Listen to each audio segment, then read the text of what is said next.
Good morning. My name is Bill Pollack, and we're at the Bothwell Ranch in Tarzana, California. No, Woodland Hills, California. Woodland Hills. I'm Please. sorry. We're sitting on the dividing line right now, Okay. actually. It's June 24th, 2002, and we're with Ann Bothwell, who, this is her little place, and it's some very unique things about Bothwell Ranch, and we're going to hear about them this morning. Thank you, Bill. Yeah, tell us how this all started, if you will. You know how the ranch was born? Going back to the very first purchase, Sam Bothwell, who was Lindley's father, was in the real estate business early in the early 20s with a place called R.A. Rowan and Company in downtown Los Angeles. He was always on the lookout. Well, actually, to go back further, he was one of the developers of the Hancock Park area in central Los Angeles. He was always looking for real estate programs. And he came out the valley and saw land that was still totally undeveloped. And he had the feeling that land south of Ventura Boulevard would be prime land for development. And he bought, at that time, about 15 acres, which is just a little bit north of where we're sitting right now. Okay. When Lindley got out of college, SC was 23, and then he went to Oregon State for his degree in agriculture. He bought some adjoining pieces, and eventually the family had about 30 acres, of which there are now 14 left. The family parcels were sold, to the north of us, were sold off in pieces after the senior Bothwells passed away. And Lindley maintained it as a working orange grove, and his business occupation at that time was ranch management, meaning that he cared for parcels like this up and down the California coast from about, Sacramento down to the San Diego Mexican border. I never knew that. With parcels of land that were individually owned and farmed, say anywhere from 10 to 25, 35, 40 acre pieces. He would go in and... He would go in with his crew and maintain the groves. For he would actually do it. He would have a crew that would, in other words, he was a ranch manager.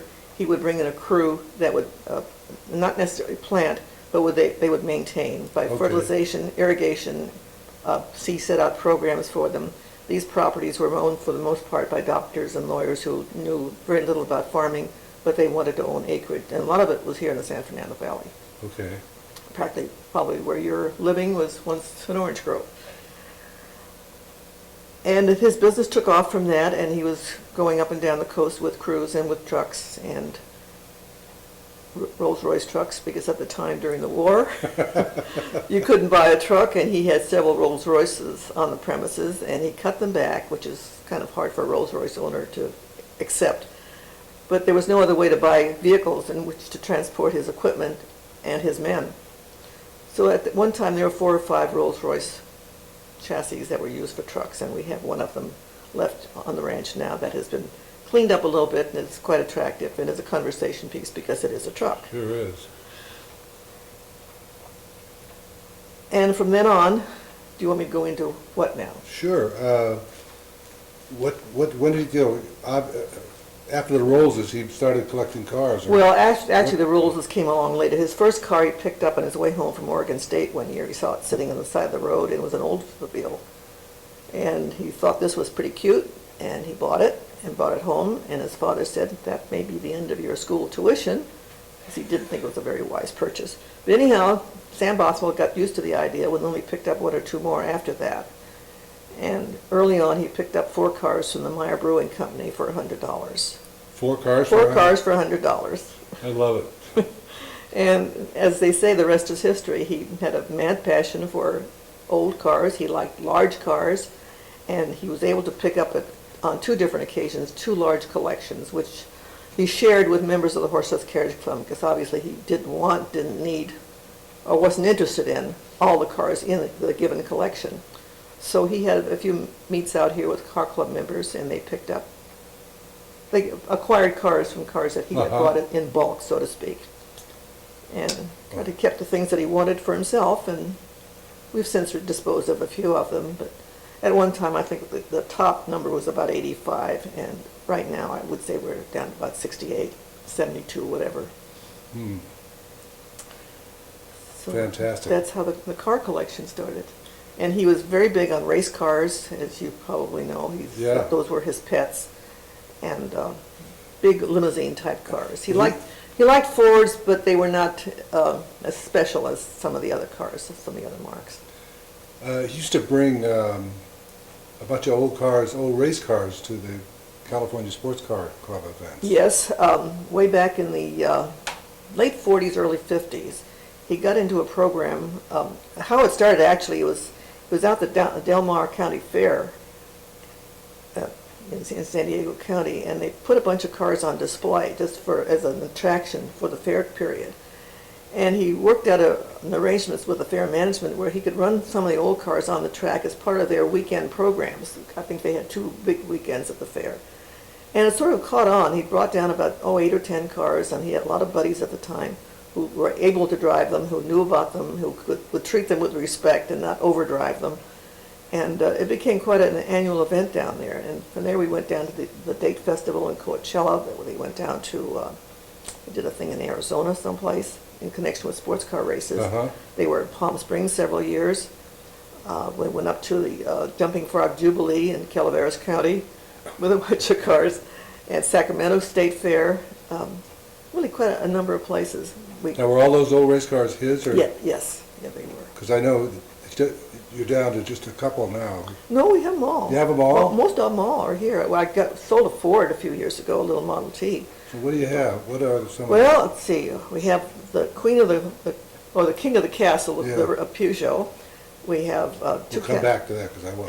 2 Cadillacs and a Pope Hartford and a Simplex. The Buick hasn't run for a long, long time because someone who was not too knowledgeable stripped the gears on it, and we've not gotten around to repairing that. What else is there? Can I pick it? I don't have my list with me. But there are about 16, 17 cars in all. Really? Yes. In fact, there's a picture on the wall behind us of all the race cars that were done for I Sports didn't know he had Illustrated. that many. I thought maybe 5 or 6. No, he had, I think, about 16 at one time. Wow. Now, the Peugeot is the crown The jewel. crown jewel, yes. And what's the history on that car? The history on the Pew Show was that it was entered by Pew Show in 1913 at Indianapolis. It came in second in 15, and it was run again in 15. And then in 16 it won. It won Indy? It won Indy in 1916. And that, you should know, that was a shortened race because of whether it was weather or whatever. It was the first race that was run after the war. See, there was a gap in Indianapolis Okay. racing in that period during the war. So they came back and ran it in 16, and it won in 16. It was acquired by a race driver by the name of Art Klein, who for many, many years was the transportation director or manager at Warner Brothers Studio. And Lily knew Art from I don't know where, but they were good friends. And after he'd been needling him for years to part with it, and Art was keeping it just out of pure sentiment. And after we had a very disastrous fire here in 1949, Art called him the next morning and he says, "Bothwell, I feel sorry for you. You still want the Pew Show." Well, I don't know whether Lindley had his shoes on when he left that day, but he was out of here fast with truck and trailer. And the Pew Show's been here ever since. And that was, we had our fire in February 3rd of 1949. He picked up the car about 10 days later. And this has been its home ever since. Sure has. And shortly afterwards, Mobil Oil, General Petroleum, with whom we had a very great relationship because they sponsored the running of the race cars at all these fairs. Something came up about Indianapolis, and to make a long story short, because I can't recall all the details, Mobil sponsored him, excuse me, to take the car back to Indianapolis to see if it would qualify. They didn't think it would, but they wanted to try it. Now, when was this? In May of '49. Wow. Took the car back with his mechanic, and they did a lot of practice runs, trial runs, and they made not a qualifying lap. Yes, they did make a qualifying lap of 103 point something, which was faster than the car ran when it won the race. Oh my. The thing that deterred them, and everybody agreed, including Lindley, was that the rear end was tail light. It was doing this wavering, and they did not feel it was going to be safe. So it made a good show. It was well covered, but it was just a showpiece after that as far as Indianapolis was concerned. It just wasn't a safe, smart thing to do. Well, 103 miles an hour in that For car. something like that, it didn't have the brakes on it that it has now. They did modify the brakes later on.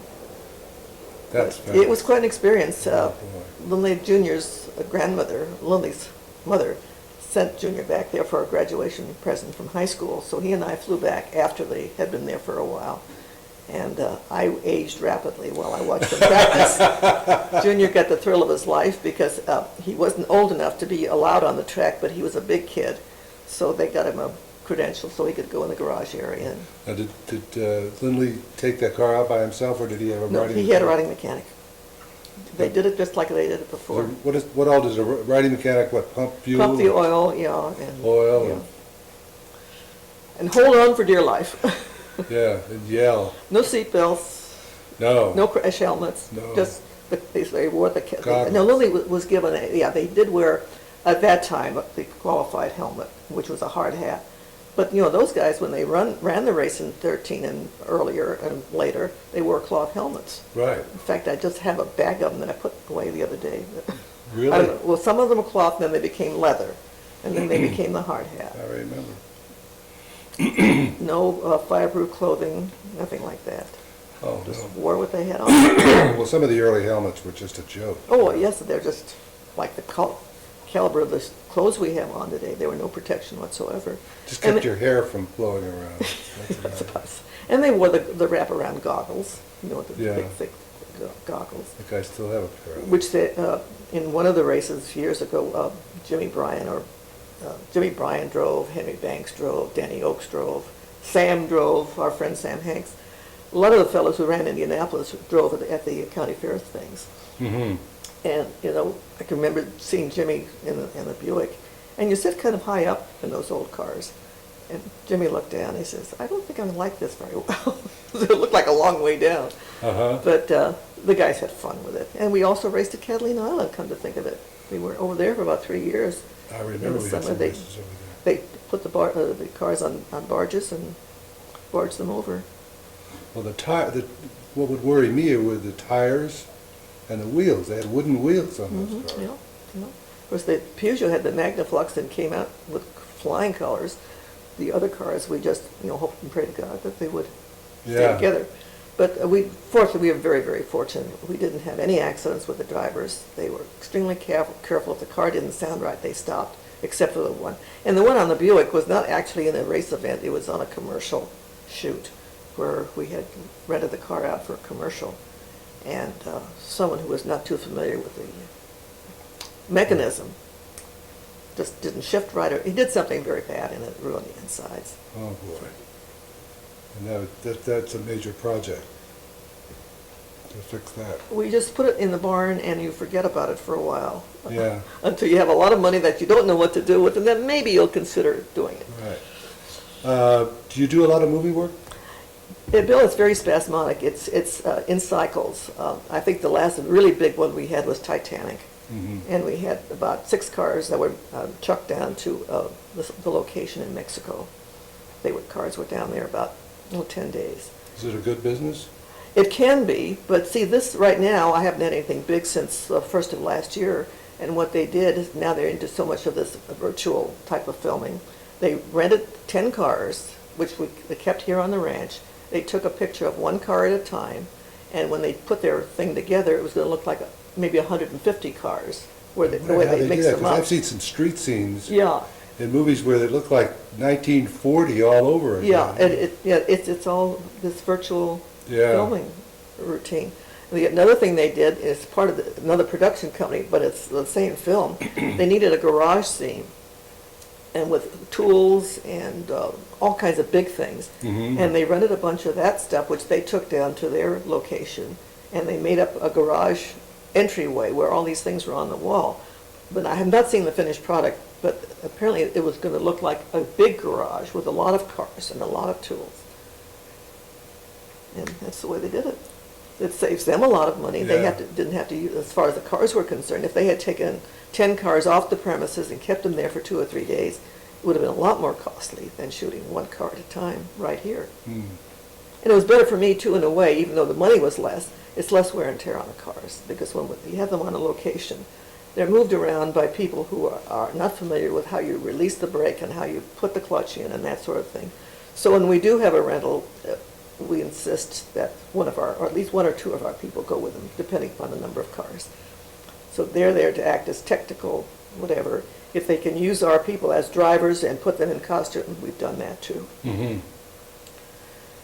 So, Yeah, that makes sense. yeah. That would be good insurance. just to Yeah, have. it is, it really is. Sometimes they protest because they want their star to be the driver, but they send out people who really don't have a feel for this. They've never seen a car of that vintage before. I'm like, what do I do next type thing. Mm-hmm. We did have an experience up in the movie called Tall Tale, which was a delight, and it was shot up in Colorado. And the big Mercedes race car was the feature car in the thing.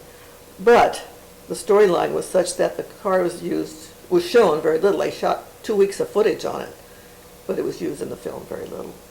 But there again, we had two of our men with it because it was an altitude problem, it was an overheating problem because they would have the car start, would keep it idling, and you don't do this to old cars. They just cannot stand to be idle. So, it was a nice job for me and for the ranch, Sure. rental-wise. But some of those things are hard on cars. So what do you see the future for the ranch? You mean the property? Yeah, what? Well, as long as I'm here, it'll be maintained as a working ranch. I belong to That was a point that I wanted you to Yeah. bring out. We're in the San Fernando Valley. which is totally surrounded by development, right? That's right. There's houses, beautiful homes in every direction.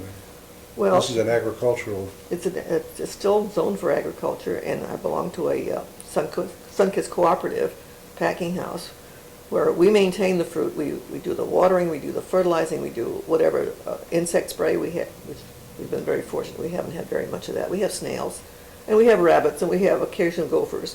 But for the most part, we're pretty pest-free. It's economically, it's not very sound as far as the returns that the grower gets. And that's not just here, but everyone has the same problems with lack of water as we have this year. So it means that we have to run a lot of irrigation water.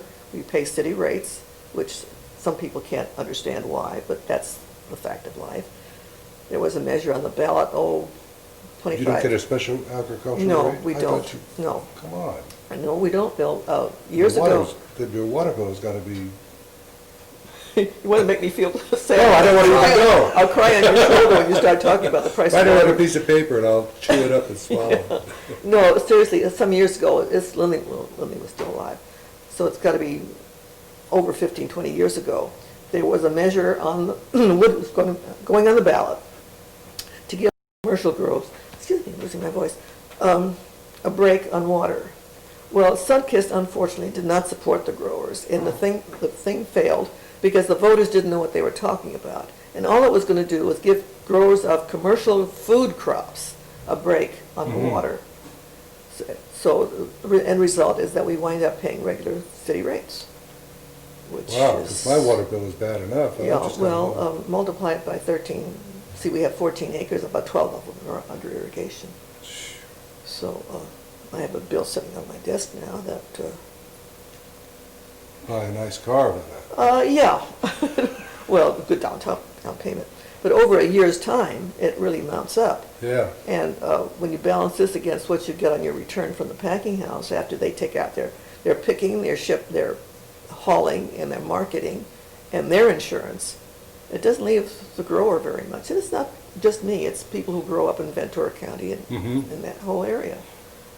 So it's, as I say, it's not what you would call a profitable business. But the thing is, I have the alternative of doing that, letting the trees go to rack and ruin and look like I'm living in slums, or selling out and let somebody else worry about it. Well, I'm not ready to sell, which involves more than the land. It involves the cars Right. and everything else. So I can see your point, yeah. So there's, So you're... keep it nice, because you keep your land. Well, everything. I had to thank Lilly Jr. for this because he was Mr. Clean personified. After his father passed away, he came down and spent, about 2 weeks out of every month and a half, roughly, down here, and he put in the rock before, when the whole place was all in this dirt. The rock was expensive, but it kept the dust down for the most part. So he did a lot to help maintain the place. But as I say, my tax attorney says, Why don't you sell off part of it and fence it off and let the rest of it go? But then you go into a subdivision problem, and that, I don't even want to think about that. So I had friends who said, well, sell me an acre off in the corner, no one's going to know the difference. You can't do that. One of my best friends, we're still good friends, but she and her husband wanted to buy a piece down at this north end, and just to have a place to live. You can't do it. I did sell off 4 acres after Lindley passed away because it was in a separate parcel. It didn't involve the rest of the acreage, but it was 3.9 some acres, and it squared off what his sister had sold before at the north end. So that gave me a clear cut along the north portion. Now, I wondered, did Cal State Northridge, whatever they call that school now, because they do a lot of raised crops. I don't know how much they have up there anymore, Bill. I know they had a few acres in citrus that whether they sold it commercially or not, I have no idea. I wonder, though, if they're paying the same, do they get a better deal on water? Because they're a school, they probably would. But, so why don't you turn this into a school? USC Agricultural Division. Yeah, I don't think they'd be interested if they knew what it cost to keep it going. Well, no, I don't think. Let them find out the hard way. I don't think SE is into agriculture. Now, during the year, you also have, and I'm privileged to be head of one of the groups that comes out here, and we have a party here, 100 or more people. Yeah, you got about 170. I know you do more than just our group. Well, we don't do too many, Bill. I'm very, very selective about who comes in. We have opened up to car clubs where they can provide their own insurance for the day. In other words, just like you get an insurance policy for us to cover us for the day. Right. The Fords and the Chevrolets, there have been a lot of marks. The Jag Club's been in here. And it's fine. We get a group of, say yours is probably the largest, the Fabulous 50s. Anywhere from 30 to 70 people will come in. But that is not for a picnic type thing. That is just for a tour. I see. And based on the number of people coming in, I have 2 or 3 of our men take them around on a conducted tour. Okay. Your club is free to roam at will. Most of them have been here before and they don't need a conducted tour. But when a car club comes in, we give them a little orientation, talk beforehand, and then they either break up into groups of 2 or 3, or if it's a small group, they start up start here, actually in the museum, and go towards the back, because they had parked out there originally, and that makes easy departure rather than having to backtrack. So I'd say maybe 4 or 5 a year, depending upon the request. Do you generate any revenue from that? No. Just, we make a charge of $150, which only covers the man time and the preparation and the security. But there's no fees charged. I don't want to get into that kind of a program where you're having to charge and make reports and all this stuff. This is merely a basic labor charge. The paperwork alone. I don't want that kind of an operation. It's been suggested that we open up and do a sort of a mini Peterson museum kind of thing, but Lindley never wanted that, and I certainly don't want that. I don't want the exposure, and I don't want the responsibility, which is probably the biggest factor. Those exposure and responsibility. The exposure, well, you heard about the thing we had last year by the fellow who came in here and did some videotaping and put it on his website. No. Oh, yes, I did too. In fact, we were watching for him this year. I don't think he was here this year. But, this to me is an invasion of privacy. We don't mind people taking pictures when they're out here. I don't mind doing this because I know where it's going. But he came out and took pictures of how we got to the house. I don't know, the outside of the house.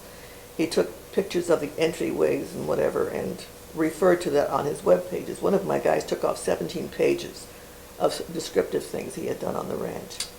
And I was not a very happy camper. I remember. So we were able to get a hold of him, and he did pull it off. He did pull it off the very day that I called him. But it was out there. Your group was here, I think, in June of that year, and I don't know when it came on the thing because one of my men found it in December when he was just playing around.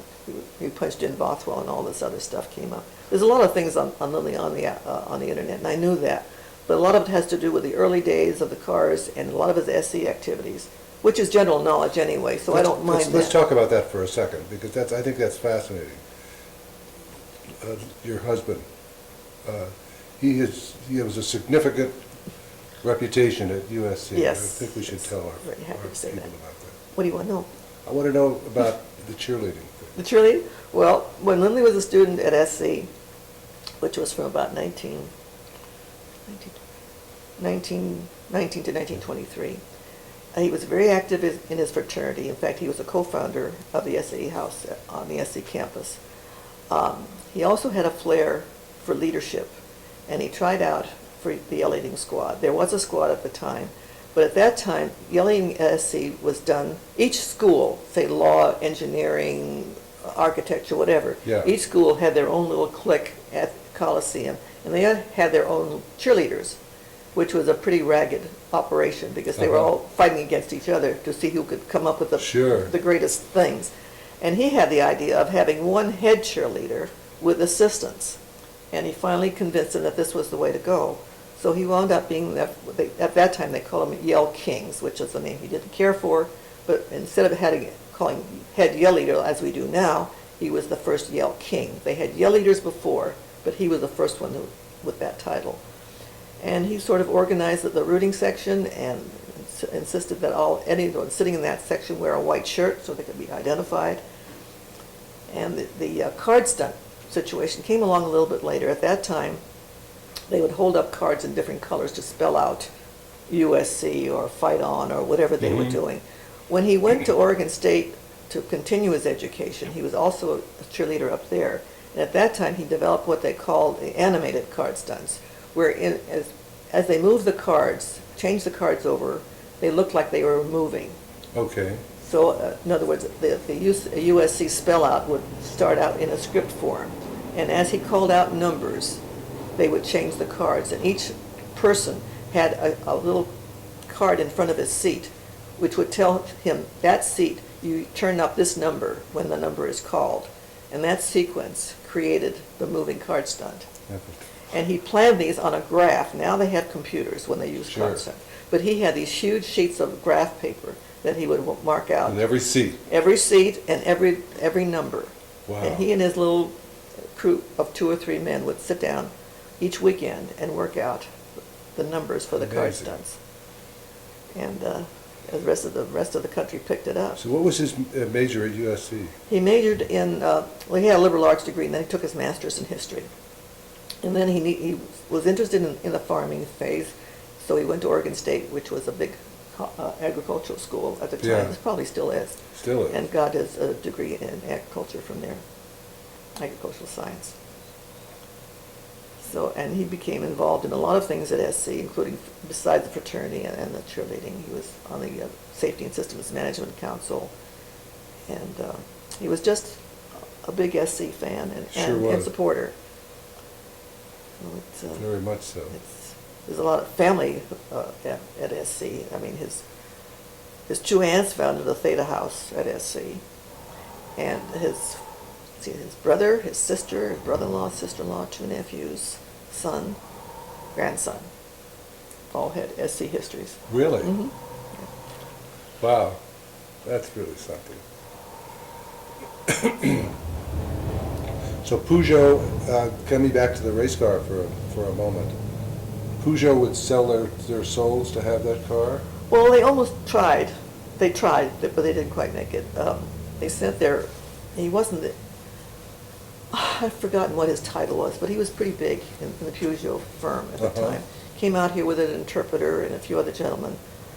I would say this would have been sometime after he ran at Indianapolis, and maybe even into the 50s or 60s. He actually had a checkbook in his hand, made out to Lindley F. Bothwell. The only thing that was blank was the amount. And Lindley said, "I'm sorry, it's not for sale." And it's been not for sale ever since. Yeah, I think they would like to have that car. Yes, they would. I'm sure they would. I don't know what the status of the Peugeot Museum is in France right now. I know it's been up and down. But there are a lot of people in this country who would give a lot for it. Oh, yes. Including Peterson. I know that Dick Messer at Peterson inquired about... Well, Mr. Messer approached me about putting it in this current exhibit, this $1 million car exhibit. Right. He talked to me last December about it. But I'm sorry, I just don't want to do that. Didn't want to do it, and I don't want to do it. That's quite an exhibit, though. I'm sure. Did you go to the opening? I didn't go to the opening, but we were over there the other day, last Monday. Well, I understand it was quite an affair. Yeah. But, no, I just have never wanted, and Lily never wanted, and let's say I had the same feelings about it, about putting it in a museum. I don't need a plaque, I don't need a whatever. What the family does with it after I'm gone is going to be up to them. But as long as I'm here, that car stays with me. I am extremely sentimental about it, and I make no bones about it. So you don't drive it down to the market? No, I haven't gone to Gelson's with that one yet. But Well, it would certainly gather a lot of attention. I know that, Bill, and I mean, I'm proud of the car, I love the car, and I will show it only under, If you're looking for a driver, by the way, I'll remember it first on the list. It's pretty tricky to drive, I'll tell you. I'll bet it is. I'll bet it is. Lindley Jr. took it back to, on invitation, took it to Goodwood in 1998. Mhm. And they didn't drive it back there because of the big truck full of tools and other things that were put into the car did not get there in time. So they opened the hood and let people oh and ah underneath, but it didn't run back there. But it was put in first-rate running condition, and it sounds beautiful. It sounds just great. Oh, it makes it Yeah. a bellow. And we take it out here every once in a while just to run it around to give it some exercise. And while it's sitting here in the museum, we do move it back and forth at least once a month, so nothing ties up Okay. in the works. Probably should turn the engine over. Just Whatever they do, I have a couple of guys who do that. Tell me, yeah, while we're talking about that, of the 60, 70 cars you have, what kind of maintenance or preventative maintenance do you do?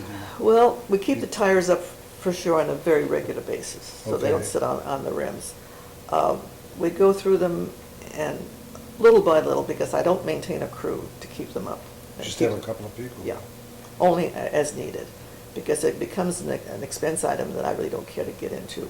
If we're going to use a car for a picture, we don't rent anything that we know won't run, unless they want something that will just sit as Mhm. a scenic thing. But if it's going to run, it's taken down and gone through, and we're sure that it's going to run for the film. But as far as regular maintenance, there's not much you can do. There's a lot of them that probably need some paint work. Well, you don't It's about- store them with fuel in them? Oh, no, everything is drained. Nothing has fuel in it. But they do have oil in the, They put whatever is necessary to keep the insides proper, Okay. but there's no water and there's no fuel. okay. Tires. Just curious. Tires are really an important thing, because once they sit down on the rims, then we really have problems. And just finding tires for some of these old Well, cars. they're out there. They're expensive, but they're available. They're available. In fact, we bought a bunch last year because some of the ones that we had, Curious, like, you know. give me a range of price on a tire. Yes, it all depends on the size, of course. Yeah. There's a couple of firms, Lucas out here has tires. There's a couple of in the east. They have to all be handmade, don't they? Well, they make them for the old cars. You see, there's so many collectors now with the older cars that there's a market for them. And the people who have them do well business-wise, because these, well, say for instance, the people who drive their cars on tours, the old car tours, they're buying a lot of tires. And these firms who have them. That's right, they do take, See, there are a lot of these tours, lot of where car they drive tours. these cars for 1,000 miles. Some of these antique car clubs will go on tours, 2 or 3 day Yeah. tours. And they're driving the older cars, and a lot of the Right. cars are pre-15. True. So there is a market, a sales market for the older tires. Yeah. Yeah, I just found out recently, well, I knew it, but I'd forgotten, that rubber is naturally white, that they add lampblack to make it black. Some That's of the right. old, the very Yeah, old yeah, antique yeah, they are white. tires were As you white. mentioned it, yeah. The whole tire was Mhm, white. Yeah. I didn't realize that, but it wouldn't be too practical. No, no. I guess they figured That that was out. overdoing sidewalls a little bit, white Yeah. sidewalls. Well, I noticed you have some model trains here, you have Model model trains, trains and full-size trains. well, there's a full-size Baldwin out, that's in a state of repair, that's just outside this building. Uh-huh. And we used to run it every once in a while on the track that we have here on It's the a ranch. steam engine. Steam, yes. And we had the tubes redone about 1985, I think. And we ran it a few times after that. And then we noticed some things that weren't acting quite right in the gauges. And we have since found out that the walls are thin in a few spots, and you don't dare run a steam locomotive with thin walls in the boiler. Not unless you're really fast on your feet. Or you have a death wish. And, you know, steam is so violent. Oh, boy. So anyhow, I have a grandnephew who's very knowledgeable, and he and his buddies have been working out, they work at Knott's Berry Farm on their big locomotives. So they've taken parts apart, and we know where the problem is, and we've had some figures on redoing it. Okay. And that's another item in which I'm not interested. So we're going to put it back together again and probably put a nice paint job on it and just have it as a display piece. Well, I remember when Lindley used to fire that Yes. up and Yeah. drive it around. See, there again, the people who are qualified to do this are fast fading away. You have the young men who are handling the trains at Disneyland and at Knott's, but they have seen this mad passion for steam locomotives, and they do a fine job. They're very knowledgeable. My nephew is just 22, but he knows more about locomotives, and he surprises me. But he knows that we won't even think about running it under its present condition. But you know, in certain parts of the world, that's all, like India and China, steam locomotives are still... You know, they're still using them. They're You still know, and it's a fascinating making thing. them and running them. Lily and I used to take a lot of trips into Europe, and we would look for steam locomotive lines just to ride them. Uh-huh. And it's fun, it's great. There's a few in this country. There's Yeah. one out of Durango, I Yeah, there's think. one out of Durango, there's one, well, it's in Canada, it's up above Vancouver. It's a Uh-huh. great train ride. There's one over on Maui, just a drive, it's maybe a mile or so long. They turn around and come back on the same track. But there's still a fascination for it. I love them. Just, you know, the sounds they made and all of the motion, the monkey motion of all the... And all the soot flying. Yeah. Oh, when I went into the service, we went from Los Angeles to Texas in a locomotive. By the time we got there, we were all... Oh, sure. We were like the African troops that just arrived. No, but it's, if there were good train rides, I would love to take a train trip even in this country. But they haven't maintained the rail beds the way they used to. No. They're pretty rickety. Amtrak has tried, but I don't think they're going to make it. I was in Alaska, and we went from Anchorage up to Denali, and the rail bed is so bad that the train could only Yeah. go about 20 miles an hour. We took a scenic ride up in that area from, up to Sitka, from Sitka to someplace. And, you know, it's beautiful, scenic, but all it is a scenic ride. It isn't a regular passenger run. Right. Well, you have a beautiful ranch here, and I think it's a very special place. Well, It's, we're proud of it. The family loves it, and while they're not here all the time, they do love coming down here. I've got one contingent coming down next week for a few days. But you know, the kids love to ride the tractor, and the kids aren't kids anymore. One of them just graduated from high school, which makes me feel. This is the little kid that was running around here, was a brat, and now he's a Yeah. pretty bright kid. But it's a lot of family history here, and I guess that's It's a very unique... one of the driving forces to keep it. Bothwell Ranch is a very unique place all by itself. You know, it's got a lot of great history. And Well, Lindley was a driving force, I must say. He had a lot of vision and for the ranch, for the cars, and he helped an awful lot of people as far as the car hobby was concerned. Yeah, I know. When I met him, of course, was through sports car racing, and he was already very much involved with the Sports Car Club of America. Yeah. And He served a lot of years Cal Club as well as SCCA Right. National. I think very much responsible for the continued growth of sport in this part of the world. Well, he and some friends were instrumental in bringing the two sport car clubs together here in Los Angeles. You know, you had the Los Angeles region, and then you had the SCCA. And they talked some sense into them, and they became one large club as a result. Right. Well, this has been great. I've enjoyed it very much. Well, it's my pleasure. Could Ann run through a little bit of a list of the cars that are here, just the types of the different cars?